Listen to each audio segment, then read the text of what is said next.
Well, isn't this exciting? It's a guy standing in his house, apartment, opening a box and then talking about it. That's right. This is another unboxing video. I thought these are, and I still think these are, it's kind of the stupidest trend on the internet or on social media, YouTube, I guess.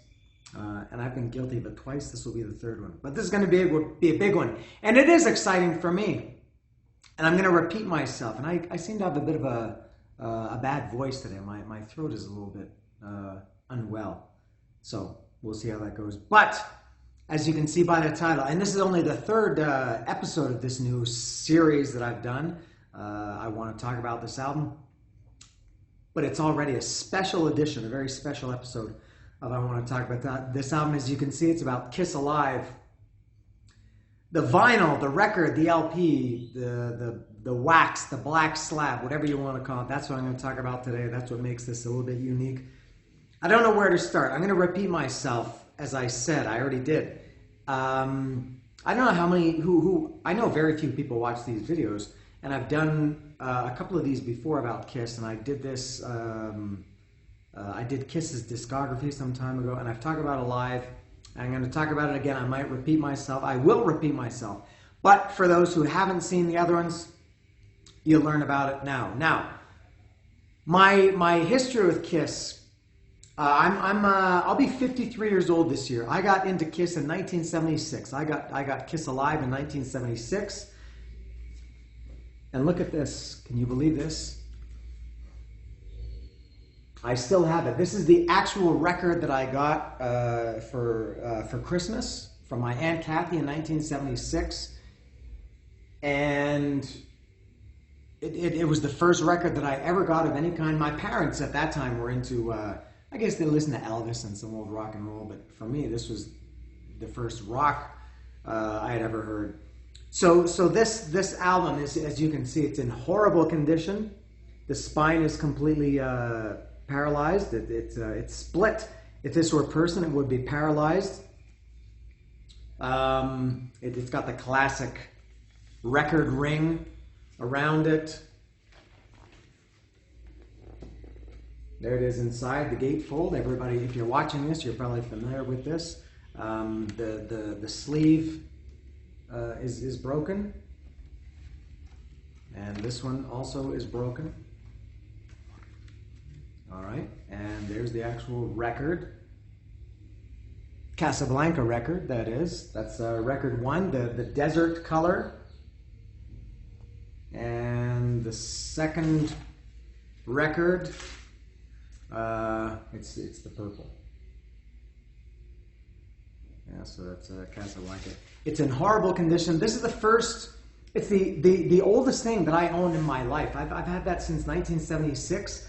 That's, what's that, coming up on 46 years, something like that? Am I doing the math right? I guess around there, 46 years, or it'll be 46 years of this Christmas, something like that. I don't have anything in my life that's anywhere near that old. I have a Motorhead shirt that's from 1998 or 99, I think.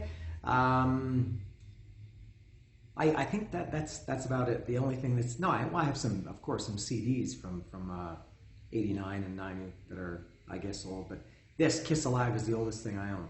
I'm rambling already.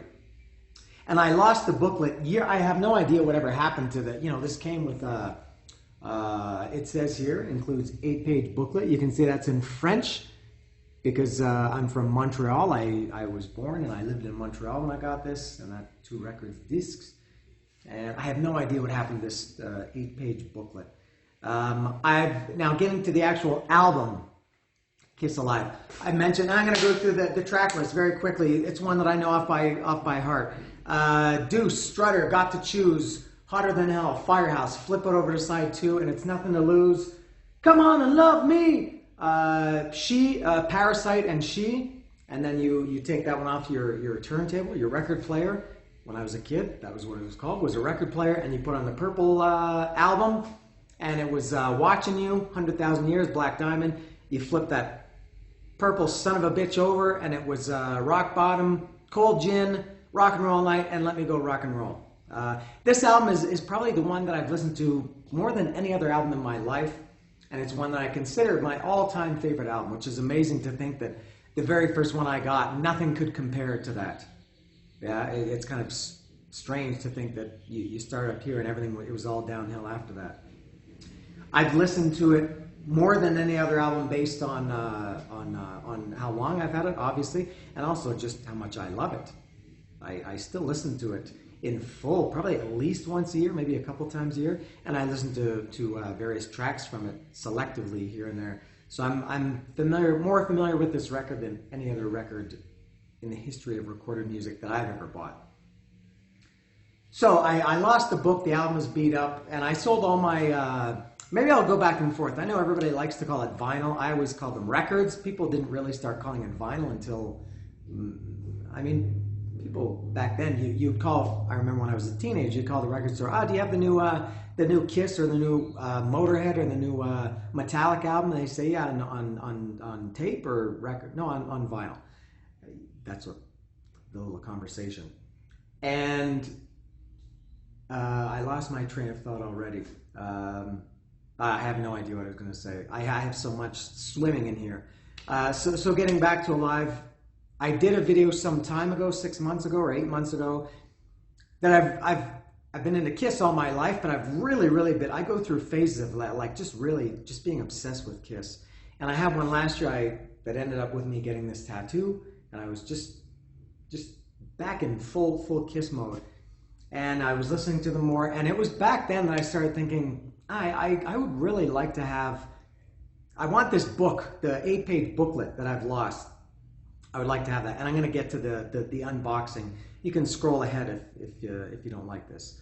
And I thought I really want that booklet. And to be honest, the reason why I bought the new version of it, which I'll give you a little tease here.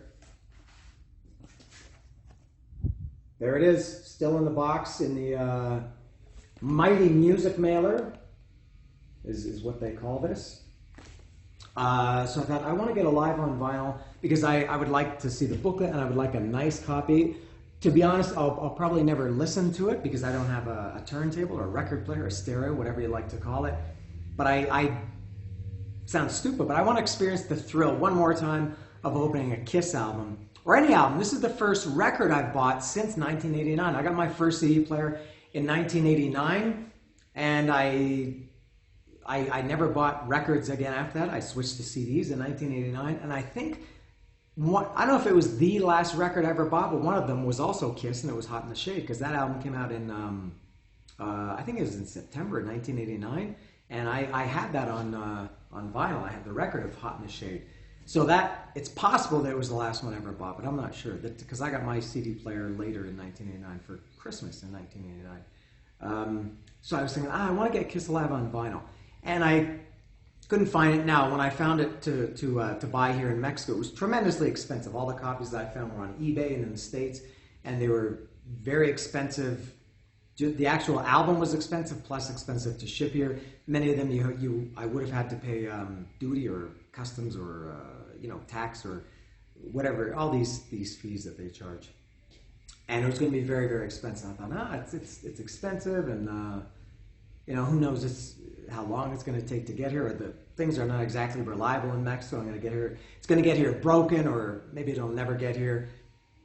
So what I decided to do is, I just got back from Arizona yesterday. I went to visit my friend Tom in Arizona last week. We went to see Pearl Jam. We bought tickets for Pearl Jam. That's a totally different story. We bought tickets to see Pearl Jam.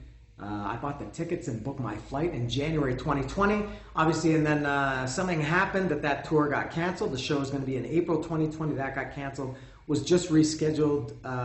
They announced it about a month and a half ago. I bought a plane ticket back to Arizona. Still had my Pearl Jam tickets. So I thought I can save some money, a lot of money, and buy this record, LP, vinyl, and have it sent to my friend Tom's house in Arizona, in the Phoenix area, in Scottsdale, and that would save me a lot of money, and I would feel, I think, much better about doing it that way. Now, I'll tell you, this was $90 US. The album was, I think it was only $5. The shipping was not much, $5. So this was $90 US, which for me is a fortune. That's unbelievably expensive. To put it into perspective, My, what can I use as a comparison? My electric bill is about, how much is that? That's about $7. That's every 2 months. So my electricity is like $3.50 a month.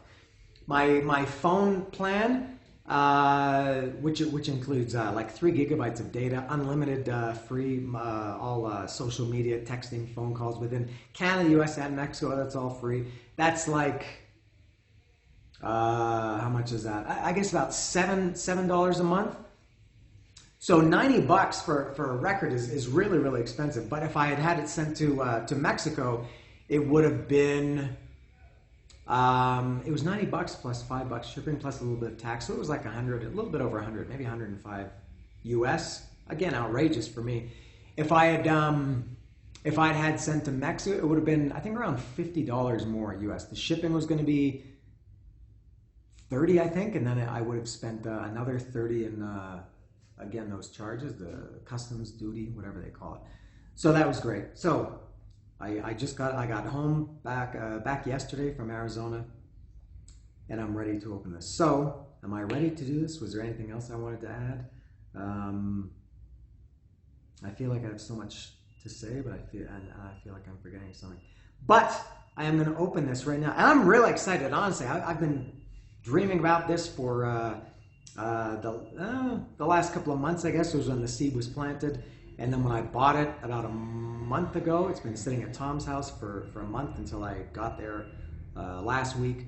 And I didn't want to open it because it's so, the reason why I'm doing this unboxing, normally I would have opened it right away because I was like, so excited to open it. I was like a child. But because it was in this nice Mighty Music mailer, I wanted to bring it home. Who knows? You put it in your bag and it gets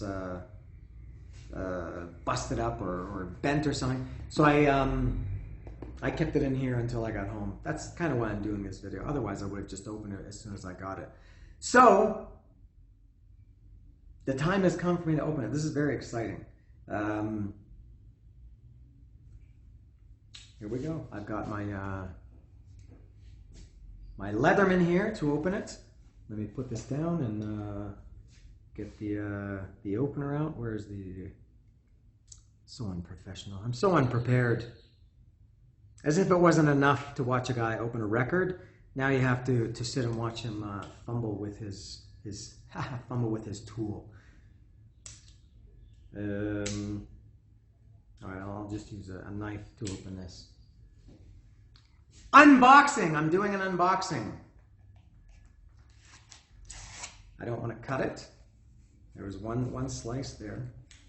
This might be harder to open than I thought. It's very sticky. It's got a... you record people maybe know how they package these things. It's got a black sticky strip under there. So I've cut the tape, but it seems...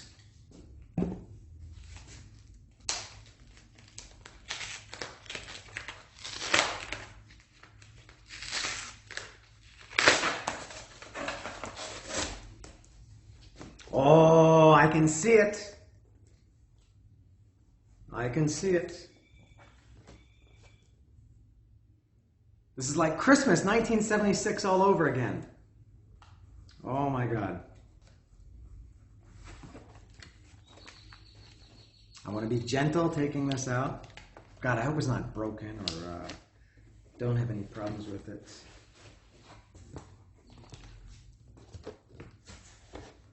Oh, very exciting. All right, so it's in this, I guess this is typical. You record nerds know this. This has come in a kind of a heavy plastic sleeve.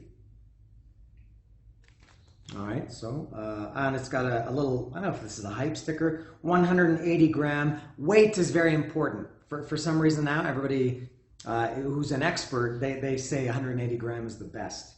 This is a 180 gram autofile vinyl. And it's got the KISS logo here, and it says first U.S. vinyl pressing since 1985 editions, exclamation point.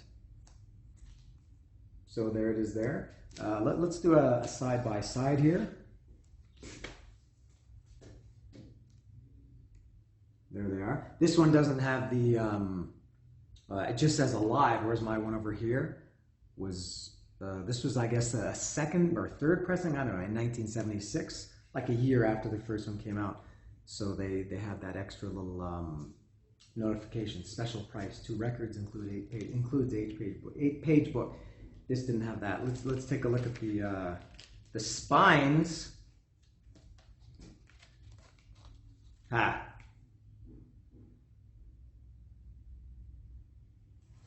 Other than that, yeah, obviously it's exactly the same.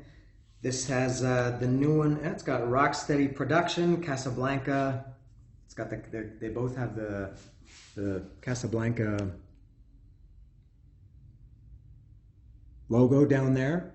The new one has a barcode, whatever that is worth for you collectors. A few differences here.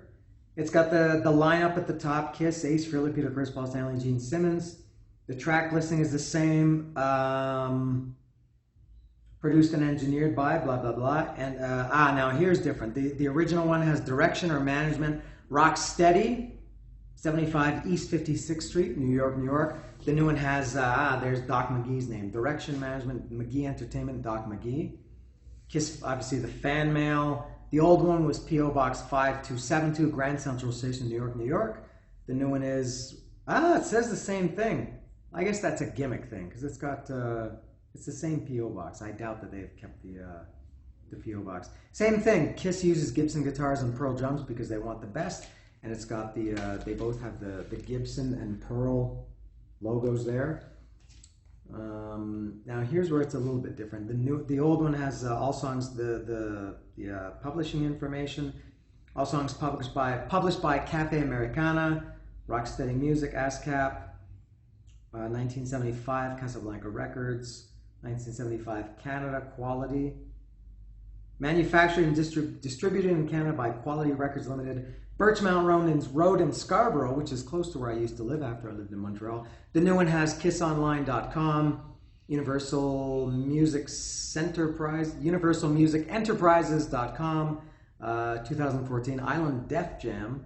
So a tiny bit different. This one, the old one, also has, I don't know if you can see it, my name, Danny Delaney, printed on it. My sister wrote that. I'm not sure why she did that, but and the actual records, the labels have my name on it too.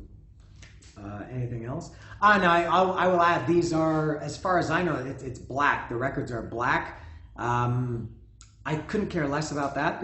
I'll take a little mini, be careful with this, a little mini break from this and talk about this vinyl thing now. Everybody, makes a big deal about how the records look now. It's a splatter, it's a marbled or something like that, and they come in orange or purple or red or white or whatever. I don't care. If people buy that, obviously I don't care, but who cares? It's like, I think a lot of people now are more focused on how it looks than the music contained within. I see more people, if you look on social media, people talk about, I got the new Mastodon or whoever it is.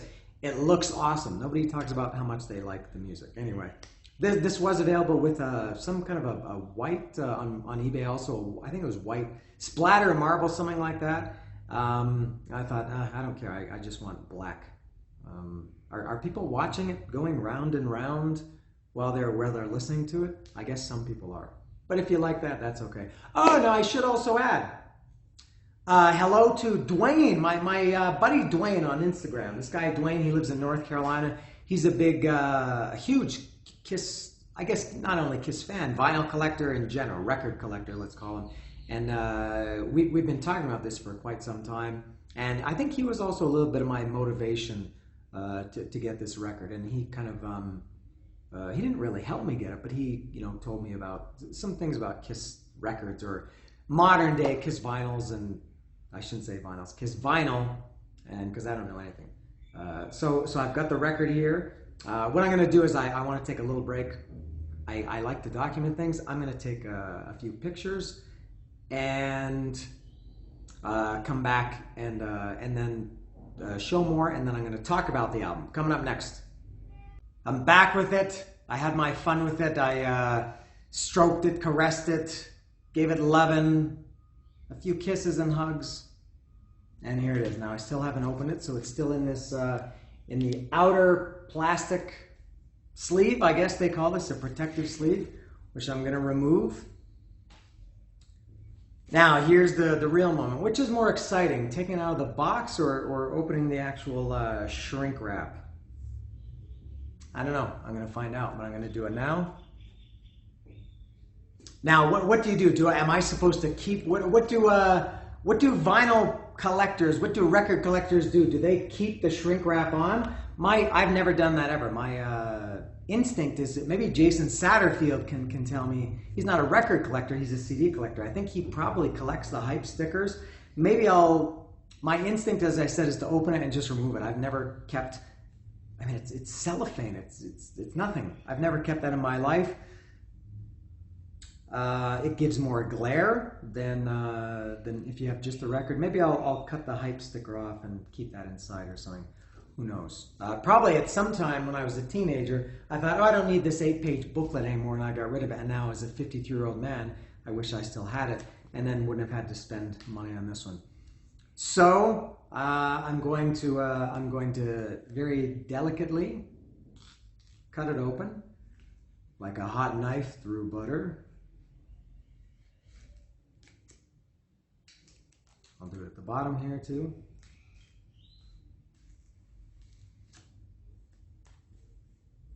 And down the opening.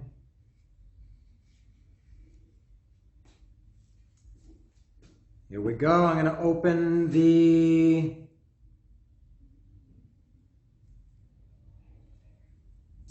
oh, look at this. I feel like a kid on Christmas morning, which I was when I got this in 1976. It's identical. All right, I'm going to remove the shrink wrap. Put it over there. Take care of that later. So there it is, unshrink wrap. It looks to be in, do people call it mint? Near mint? Very good, good. I mean, it's perfect. I guess when there are no dings, not even any minor dings on the corners. Oh, now something else. I mentioned my friend Dwayne. What he said when I told him that I finally got this, he said, I don't know if he was joking or not. I'll take him for his word. He said, open it up and just smell it. Get a big whiff of the records. Amazing how people. Sounds like an old man, but back then you just bought a record and you listened to it. So I will. I don't know if it smells like anything. Maybe I'm not smelling hard enough. Now, what I'm really excited about is, I haven't seen this book for years, decades, many decades, I think, was the last time I saw this booklet. Now there's, I don't know if I remember that picture. The pictures, a couple of pictures that I do remember of not having seen this since probably the 90s, maybe the 80s, was, there's one. Each of the four guys, Gene, Ace, Peter, Paul, has one picture of them taking up the whole page. And I remember Gene's picture, he was holding a wooden stick. When I was a kid, I had no idea what it was. It's not I don't know what it is. I remember that one. I remember the picture in the middle of the booklet, in the middle of the pages and the middle of the page in the booklet was a pose picture. Paul Stanley is, he's got his, I think it's a Les Paul Jr., and he's back like this, and it's obviously, I mean, at the time when I was a kid, I thought it was a real concert, but I'm sure it's not now. The fire was going off, so Paul Stanley was back like this, and I think Gene had his head back. I remember that picture. Those are the only two I remember off the top of my head. There's the first one. Now, there's the picture I talked about. I haven't seen this picture in decades. So there's Gene holding. Oh, it's his bass. Ah, man. Oh, Jesus. Yeah, I guess that makes sense. It's his bass. When I was a kid, I didn't realize what that was. I haven't seen this picture in decades. Okay, it's his bass. Ha! I thought it was a wooden pole. It just looks thin, I guess, because of the angle. It looks round instead of more flat. There's Gene's picture. There's Peter, and I do remember that one now that I see it. I remember that. All right, here's the picture in the middle I was talking about. There's Paul Stanley. Yeah, Gene kind of has his head back. Paul's got his, I think that's a Les Paul Jr. The fire is not going off. I thought there was fire in the picture. Maybe I was thinking of the fire on the sides. All right, yeah, I don't know. None of these pictures really, I mean, they look familiar in the context of seeing them all together, but I don't know if I remember any individual ones. And there's Paul's solo picture and Ace's solo picture and the picture on the back. So that's the book. I remember when I was a kid, I thought there were more pictures. Amazing that I'm holding this book in 2022. I get this. Did I mention I got this album in 1976? Amazing to think that all these years later, 40, whatever we decided on, 46 years later, that I'm opening it brand new again. And I love it as much as I did back then. So I'll put that aside also now. And let me talk a little bit about the Gatefold. Remember, this is the first album I ever got. I thought, well, this was how every record should be. They had the first three albums there, Kiss from 1974, Hotter Than Hell 1974, and Dressed to Kill 1975. I used to just stare at these letters. I especially loved Gene's handwriting. They wrote notes to their fans. Gene says, "Dear victims, I love to do all those deliciously painful things to you that make you writhe and groan in ecstasy." Writhe or wreathe? I think it's writhe. My spiked 7-inch boot heels are at the ready should you be in the mood for heavy sport.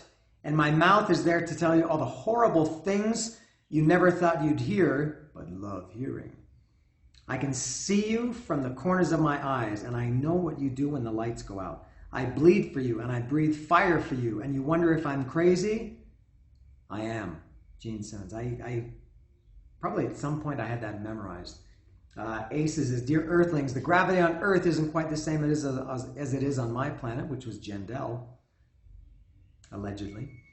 "But I'm slowly getting used to it. I always wanted to play lead guitar." I remember when I was a kid, I thought it was lead guitar. I'd never heard the word lead guitar. I was 6 years old. What do you want? 7. Always wanted to play lead guitar and express myself, usually to an audience. When I play guitar on stage, it's like making love. If you're good, you get off every time. Thanks for helping me get off. Love, Ace. Peter's was cool too. I loved his too because he drew the little kitty cat. Hi, cat people. Well, you should get your claws into this album. I know it's going to make your tail stand straight up. The cat himself stalked it from front to back and it tasted great. So all you alley cats and tomcats, rock your rolls right off. Or should I say tails? Love you, your silver-nosed tomcat, Peter Chris 3. And Paul Stanley's is, "My dear lovers, nothing arouses me more than seeing you getting off on me. It makes me work that much harder to please you. My body is yours, yours is mine. We explode together." I didn't realize the sexual connotations this stuff had when I was 6 or 7 years old. "We explode together. When I'm on stage, I'm yours.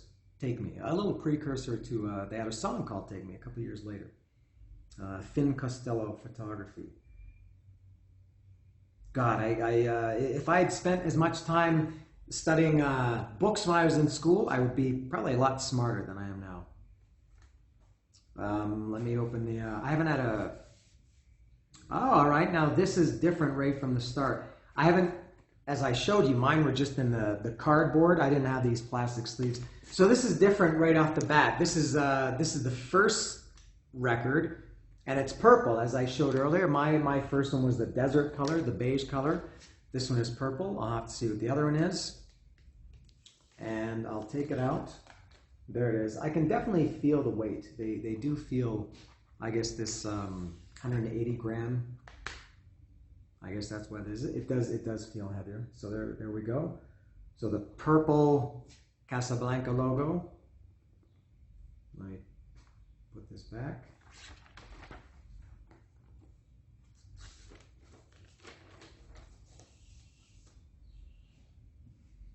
And now I'll take out disc 2. Also purple, so none of the desert color, which, I mean, I don't really care, but it's just interesting. I was expecting desert and purple, and it's all purple.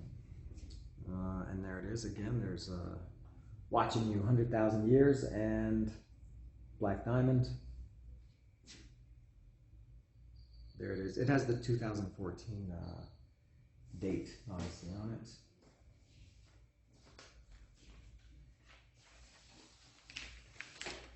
All right, so I've got them here. They're the two records. I'll put everything together later. Now I'm now that was maybe it's not really hitting me yet. Maybe because I'm doing this video, I'm distracted. But I was thinking all along, man, this is like unbelievable that I'm going to be opening a Kiss record again, or any record. I don't know if I mentioned, but I haven't bought any record since 1989. And this, I think it's just fitting that it was Kiss Alive. Because I did see Destroyer. There's a record store, a really shitty record store in a mall that they had maybe 100 records in the whole store. And they had that new 45th anniversary record release of Destroyer that came out about 6 months ago or something. And I thought about buying that because it was much, much, much cheaper than this, like less than half the price. And, but I thought, nah, I either want to get a lot, and I'm not going to get any more. This is, I'm sure, the last record I'll ever buy. So now I'm going to talk about the actual music. And once I finish this video, I'll maybe sit down and really smell this more and think about it more. But anyway, so now I'll talk about the record. As I said, my favorite record ever.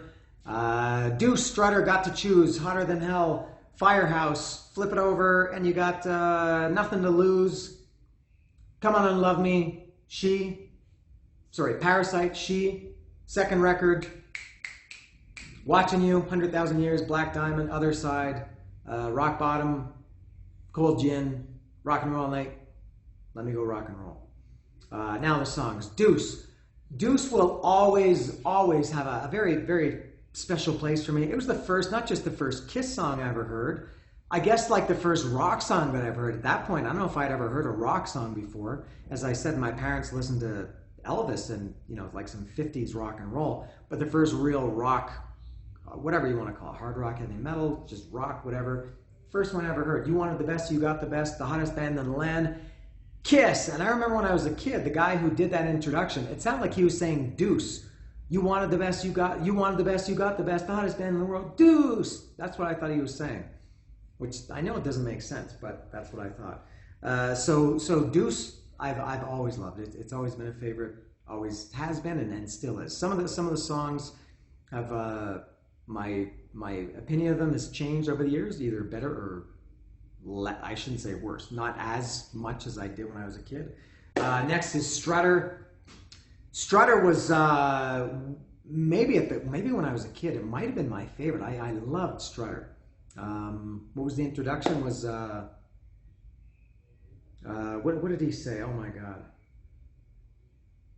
All right, it looks like we're gonna have ourselves a rock and roll party tonight. And Strutter came in. So Strutter was also always a favorite. I think I don't like it quite as much now as I did when I was a kid, but it's still an amazing song. And next is Got to Choose. Now that one definitely. That one was maybe one of my least favorites when I was a kid. I didn't dislike it. I didn't dislike anything about this album, but it just, you know, it was closer to the bottom for sure. And then my good friend Pete in Toronto, we met in 1985, and he was, and I guess still is, a big Kiss fan like me, and that was always his favorite song. So I think from, you know, hearing him always playing it and, you know, talking about it and being with him when it was on, since then I've grown to love it. Got to Choose could even possibly be my favorite on the whole album. It's hard to pick just one, but I love Got to Choose. Also possibly my favorite Ace Frehley lead solo, whatever you want to call it, is in Got to Choose. No, what's it? I can't remember the solo now. I'm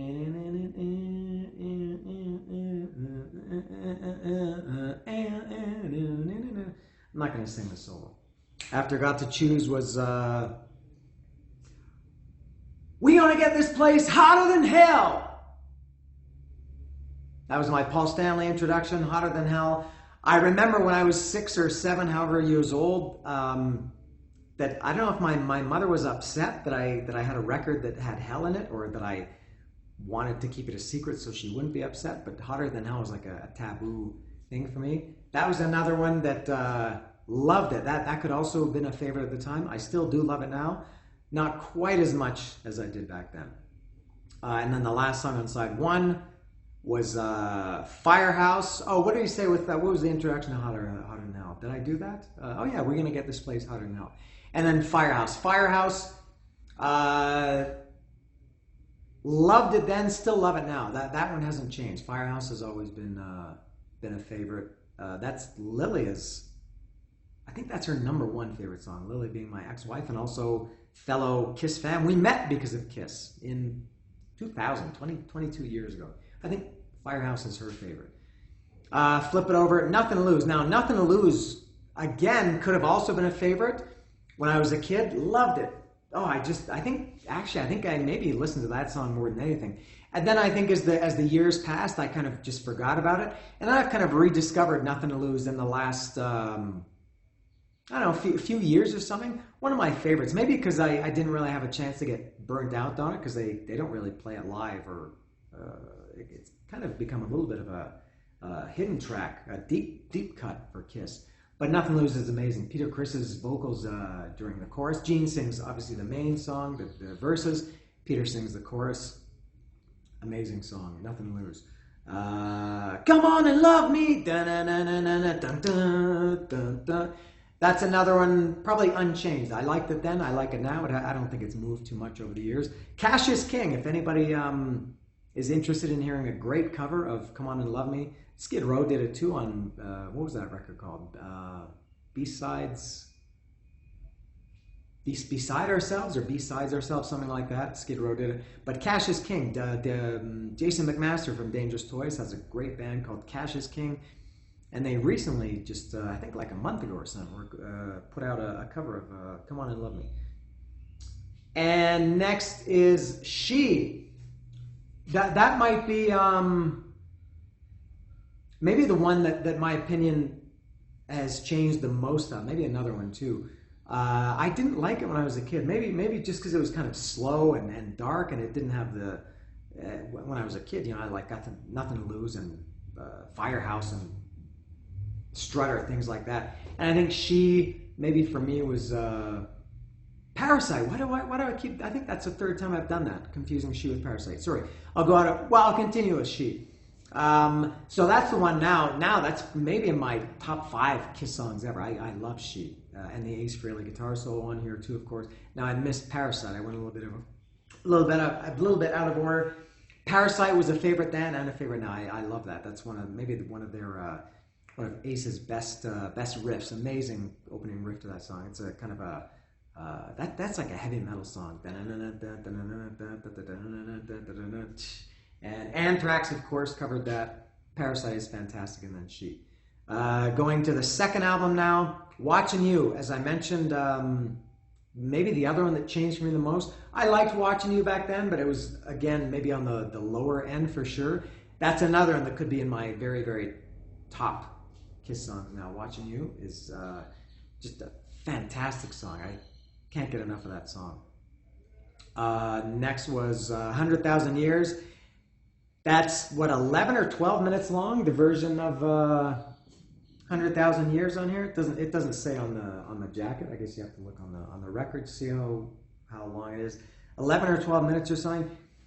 I think anybody who is a big Kiss fan or a Kiss nerd like me, every not just every lyric of that song, but Paul Stanley's rap, the Do You Feel Right, and why don't you stand up for what you believe in? Come on, get up, woo!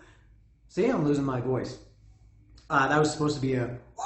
See, I still can't do it. It was supposed to be a woo. So it's a drum solo. It's got a 5, 6, 7 minute drum solo and then some audience participation. Love it. I never skipped anything over that song. I think that's kind of the thing that if it came out now, people would skip over the drum solo. But that was, I think for anybody who's into, any drummers probably who are in metal bands or rock bands, and they were Kiss fans. This was Charlie Benante, I know, from Anthrax. That was his, I guess, one of his maybe his main inspiration to play the drums was Peter Criss's drum solo in 100,000 Years. And then the last song on side 3 was Black Diamond. Always love that song. It's not one of my favorite Kiss songs, but it is a good one. It's maybe, I would even say that's should be considered their signature song more than Rock and Roll All Night. I think Black Diamond is perfect, again, with Peter Criss's lead vocals. Other side 4 now, the last 4 songs. Rock Bottom. That's become a little bit of a forgotten one, I think, over the years. They don't play it too often. They played it on the reunion tour in '96, and maybe here and there since then, but love that song. I love the Ace Frehley's intro to it. I can't wait a day. And I love the unplugged version. I love any version of Rock Bottom. Amazing. Rock and Roll All Night. Kind of funny looking back on it now that Rock and Roll All Night wasn't the last song of the night. I loved it. I'm so tired of Rock and Roll All Night. I don't know if there's another song that I'm more tired of hearing than Rock and Roll All Night. Out of any band, not just Kiss. But I loved, when I was a kid, couldn't get enough of that song. And even now, so I can't remember the last time I put it on consciously. You hear it at a party or at a bar or somebody's car driving past or something like that. And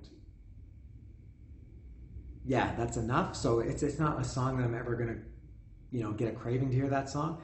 But I can't deny that it's a classic. It's a fun song, and it's obviously their signature song, which I disagree with. I don't think Rock and Roll All Night should be the song that personifies Kiss. But anyway, Rock and Roll All Night. And the last song is Let Me Go Rock and Roll. That was another one when I was a kid. Didn't love that one. I liked Rock and Roll All Night much better. I've flipped the other way now, maybe just because of the burnout factor. But I wouldn't say Let Me Go Rock and Roll as a favorite, but I do really like a lot now. That's another one of Lily's favorites. I think her top ones are Firehouse, Let Me Go Rock and Roll, maybe Almost Human, Plaster Caster. I can't remember, but so there we go. So there it is, Kiss Alive. I don't know what else to say. I feel like I've gone on for way too long, but I also feel like I could talk for another hour about this album. And what a thrill it is to have, let's get them side by side again. What a thrill it is to have this again after all these years. And I'm going to listen to this in full as soon as I get a chance, which will maybe be tomorrow. I won't have a chance, I won't have time to listen to it today. So there it is. There you have it. Kiss Alive. Has there ever been anything else recorded that's been better than Kiss Alive? Yes, of course there are, for anybody who wants to answer that question. But for me, Kiss Alive can't be beat. Oh, one last thing I should say. There's not a single song on this album that I like the studio version more. Every single one of these songs, 16 songs, the live version is better than the studio version. Those first 3 Kiss albums that they called this album from, Kiss, Hotter Than Hell, and Dressed to Kill, they weren't the best sounding albums, the 3 of them. The next 3 after Alive, Destroyer, Rock and Roll Over, and Love Gun, and then came Alive 2. Those albums, the studio albums, the second 3 sounded much better than the first 3. And Alive 2, there were probably some songs that I liked the live versions better, but also some songs from Alive 2 that I like the studio versions better. But Alive, for sure, it's every single song is better on this version. And you have to make sure, and maybe I didn't really do it. It's not Alive, it's Alive! Because they do have an exclamation point. And I always, whenever I type that, I always make sure that I add the exclamation point. So there you have it. This was, what a great thing this was for me to do this and open it up and talk about it and even buying it. So I'm probably never going to listen to it again. As I think I mentioned, I don't have anything to play it on. But I'm not one of these people that collects it just to have a collection of it. It's going to be my last record that I ever buy. And thank God that it was Kiss Alive.